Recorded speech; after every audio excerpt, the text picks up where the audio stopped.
Bonjour, bienvenue dans la série sur l'électrodynamique classique. Nous continuons sur les équations de Maxwell. Donc on avait vu les équations de base et nous avons dit qu'elles n'étaient pas compatibles. Alors l'équation fautive est le théorème d'Ampère. Il fut déduit de la relation Nabla-J égale 0, qui est valide pour des courants stationnaires. Cette contrainte sur la divergence de J est d'ailleurs automatique avec le théorème d'Ampère. Comme on peut le vérifier en prenant la divergence des deux côtés du théorème. On a alors Nabla J égale Nabla H Nabla croix H égale 0. Alors, si Nabla J est égal à 0, vaut pour les phénomènes stationnaires, la relation générale est donnée par l'équation de continuité. Nabla J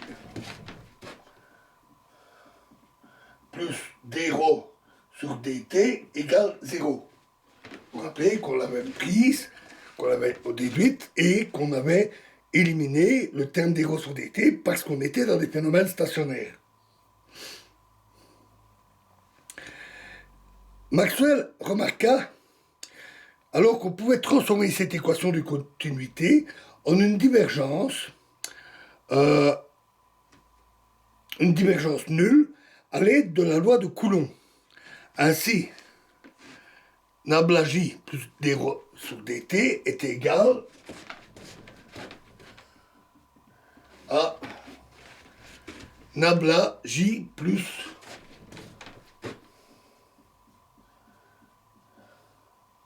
dd sur dt, qui est donc égal à 0. Maxwell remplaça alors dans le théorème d'Ampère la densité J pour sa généralisation.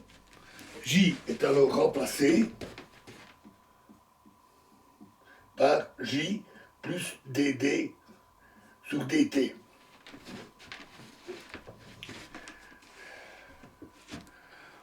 Autrement dit, elle resta la même loi expérimentalement valide pour les phénomènes stationnaires, puisque alors d sur dt égale 0. Mais désormais, elle est mathématiquement compatible avec l'équation de continuité pour les champs dépendants du temps. Maxwell appela cet ajout, il ne l'avait pas écrit tel quel, mais il l'avait appelé courant de déplacement, terme qui est plutôt resté. Donc il a appelé courant de déplacement ce terme-là.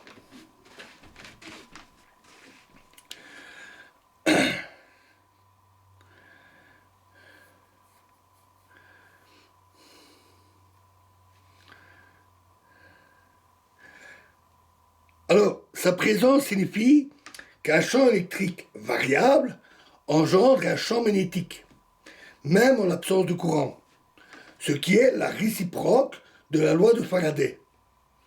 Cet ajout incontournable au théorème d'Ampère revêt une importance cruciale pour les champs rapidement variables.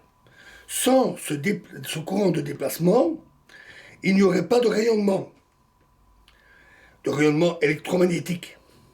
Et la majeure partie du reste de cette série serait bonne à jeter aux orties. En annonçant que la lumière était une onde électromagnétique, et que les ondes électromagnétiques pouvaient avoir n'importe quelle fréquence, et pas seulement celle de la lumière visible, Maxwell a suscité l'attention de la communauté scientifique. Et cela a stimulé considérablement pendant toute la dernière partie du XIXe siècle, les recherches théoriques et expérimentales sur l'électromagnétisme, pour laisser plus la place, après au XXe siècle, d'une part à la technologie, pour les ondes radio, etc., la théorie des lignes électriques, etc., avec énormément de développement, et d'un côté, et alors de l'autre côté, des travaux théoriques, cette fois-ci, sur l'électrodynamique quantique, bien sûr, dans le monde quantique. Alors, les quatre équations de Maxwell sont alors nabla D égale ρ, nabla croix H est donc égal à J plus dd sur dt, nabla croix B égale 0, et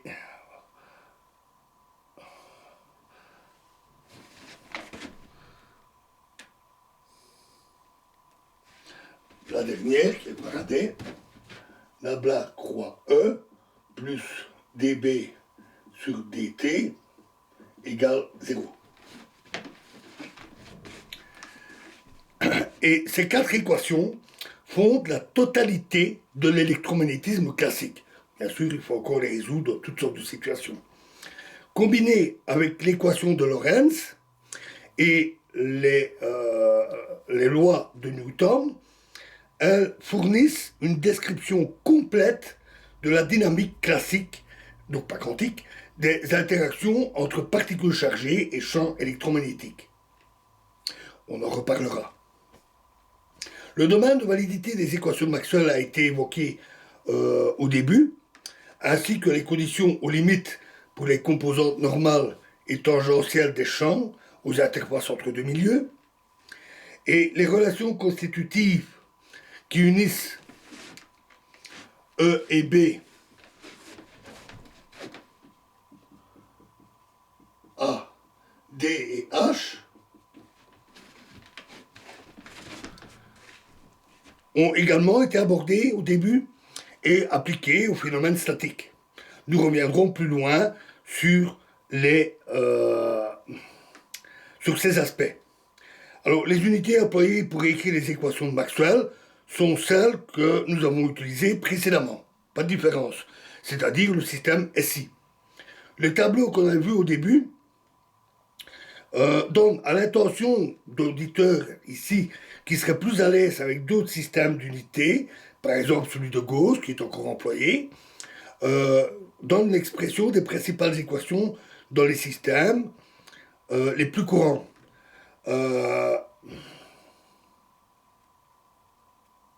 Ils permettent aussi de transcrire n'importe quelle équation du système SI dans le système de Gauss et vice-versa, ainsi que les correspondances entre les valeurs des unités du système SI et de Gauss. Donc voilà pour ces équations. Alors, maintenant on va falloir travailler avec, et dans la prochaine vidéo, nous reviendrons sur le potentiel scalaire et le potentiel vecteur. Je vous remercie.